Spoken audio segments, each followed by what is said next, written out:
అందరికీ నా వందనాలు. నేను చెప్పబోయే వాక్యం ఏంటిదంటే, యేసుప్రభు చెప్పిన 41 ఉపమానములు. కొంచెం క్రింద పెట్టిన దీపం, బండ మీద కట్టిన ఇల్లు, పాత బట్టకు కొత్త బట్ట మాసిక, పాత తిత్తులలో కొత్త ద్రాక్ష రసం, విత్తువాడు, గోధుమలు గుడుగులు, ఆవగింజ, పులిసిన పిండి, దాచబడిన నిధి, వెలగల ముత్యం, వల, ఇంటి యజమాని, కనికరం లేని దాసుడు,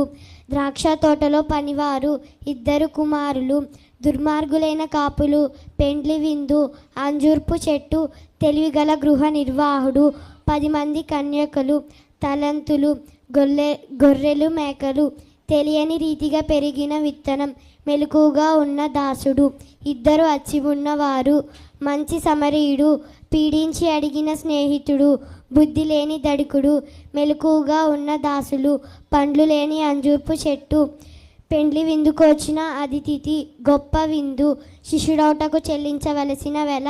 తప్పిపోయిన గొర్రె పిల్ల, పోగొట్టుకున్న నాణ్యం, తప్పిపోయిన కుమారుడు,